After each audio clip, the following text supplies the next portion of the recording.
আজকে আমি উপেন্দ্রকিশোর রায়চৌধুরীর লেখা দুষ্ট বাঘ এই গল্পটা পাঠ করে শোনাচ্ছি।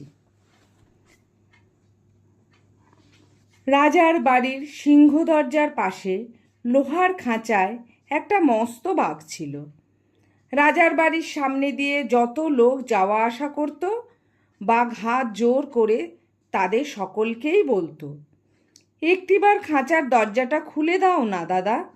শুনে তারা বলতো, তা বই কি, দরজাটা খুলে দিই আর তুমি আমাদের ঘাড় ভাঙো।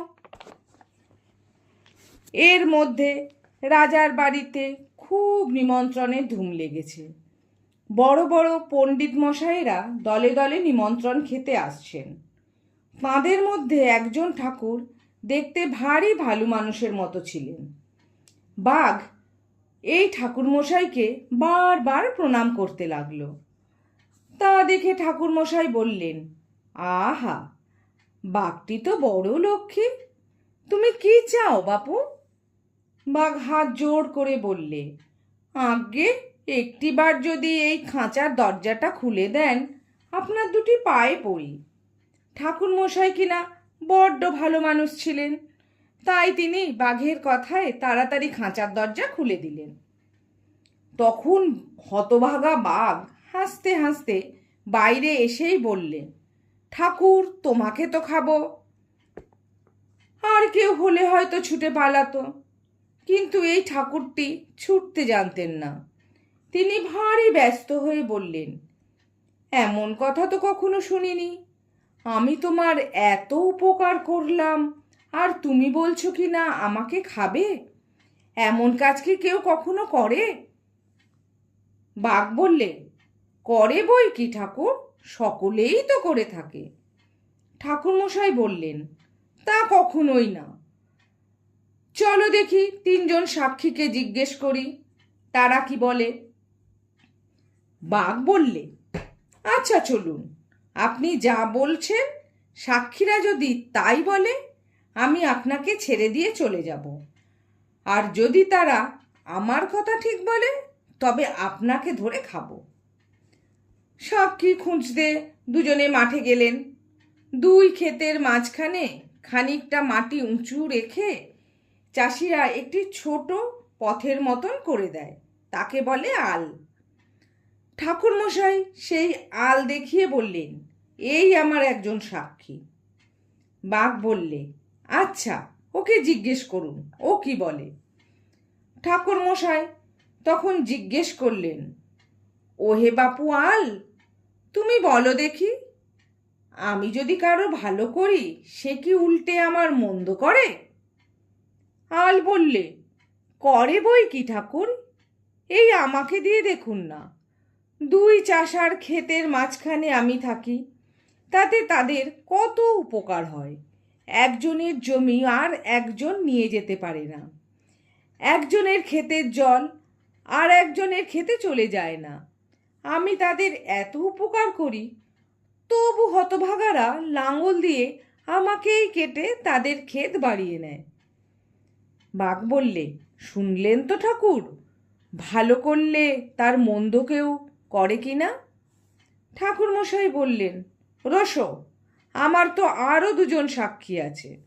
বাঘ বললেন, আচ্ছা চলুন। মাঠের মাঝখানে একটা বটগাছ ছিল। ঠাকুরমশাই তাকে দেখিয়ে বললেন, ওই আমার আর একজন সাক্ষী। বাঘ বললে, আচ্ছা, ওকে জিজ্ঞেস করুন, দেখি ও কি বলে। ঠাকুরমশাই বললেন, বাপু বটগাছ, তোমার তো অনেক বয়স হয়েছে, অনেক দেখেছ শুনেছ, বলো দেখি, উপকার যে করে তার অপকার কি কেউ করে? বটগাছ বললে, তাই তো লোক আগে করে। ওই লোকগুলো আমার ছায়ায় বসে ঠান্ডা হয়েছে আর আমাকেই খুঁচিয়ে আমার আঠা বার করেছে, আবার সেই আঠা রাখবার জন্যে আমারই পাতা ছিঁড়েছে। তারপর ওই দেখুন, আমার ডালটা ভেঙে নিয়ে চলেছে। বাঘ বললে, কি ঠাকুর মশাই, ও কি বলছে? তখন ঠাকুরমশাই তো মুশকিলে পড়লেন, আর কি বলবেন, ভেবে ঠিক করতে পারলেন না। এমন সময় সেখান দিয়ে একটা শিয়াল যাচ্ছিল।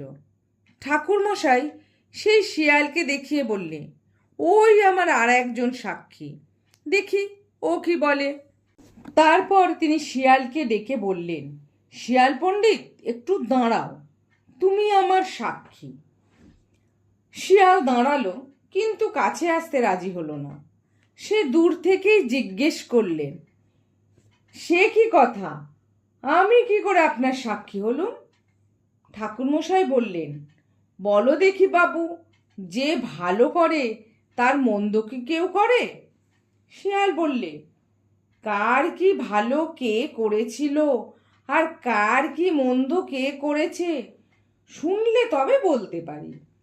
ঠাকুরমশাই বললেন, বাঘ খাঁচার ভিতর ছিল আর আমি ব্রাহ্মণ পথ দিয়ে যাচ্ছিল। এই কথা শুনেই শিয়াল বললে, এটা বড় শক্ত কথা হলো।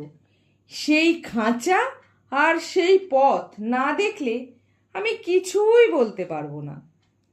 কাজেই সকলকে আবার সেই খাঁচার কাছে আসতে হলো। শিয়াল অনেকক্ষণ সে খাঁচার চারধার পায়চারি করে বললে, আচ্ছা, খাঁচা আর পথ বুঝতে পেরেছি, এখন কি হয়েছে বলুন। ঠাকুরমশাই বললেন, বাঘ খাঁচার ভিতর ছিল আর আমি ব্রাহ্মণ পথ দিয়ে যাচ্ছিলুম। অমনি শিয়াল তাকে থামিয়ে দিয়ে বললে, দাঁড়ান, অত তাড়াতাড়ি করবেন না, আগে ওইটুকু বেশ করে বুঝে নি। কি বললেন? বাঘ আপনার বামুন ছিল আর পথটা খাঁচার ভিতর দিয়ে যাচ্ছিল? এই কথা শুনে বাঘ হো হো করে হেসে বললে, দুর্গাধা, বাঘ খাঁচার ভিতর ছিল আর বামুন পথ দিয়ে যাচ্ছিল। শিয়াল বললে, রোসো দেখি, বামুন খাঁচার ভিতর ছিল আর বাঘ পথ দিয়ে যাচ্ছিল। বাঘ বললে, আরে বোকা, তা নয়, বাঘ খাঁচার ভিতর ছিল, বামুন পথ দিয়ে যাচ্ছিল। শিয়াল বললে, এ তো ভারী গোলমেলের কথা হলো দেখছি, আমি কিছুই বুঝতে পারছি না। কি বললে? বাঘ বামুনের ভিতর ছিল আর খাঁচা পথ দিয়ে যাচ্ছিল? বাঘ বললে, এমন বোকা তো আর কোথাও দেখিনি, আরে বাঘ ছিল খাঁচার ভিতরে আর বামুন যাচ্ছিল পথ দিয়ে। তখন শিয়াল মাথা চুলকাতে চুলকাতে বললে, না, অত শক্ত কথা আমি বুঝতে পারবো না। ততক্ষণে বাঘ রেগে গিয়েছে, সে শিয়ালকে এক ধমক দিয়ে বললে, ও কথা তোকে বুঝতেই হবে, দেখ আমি এই খাঁচার ভিতর ছিলুম, দেখ এই এমনি করে। বলতে বলতে বাঘ খাঁচার ভিতর গিয়ে ঢুকলো, আর শিয়ালও অমনি খাঁচার দরজা বন্ধ করে হুড়কো এঁটে দিল।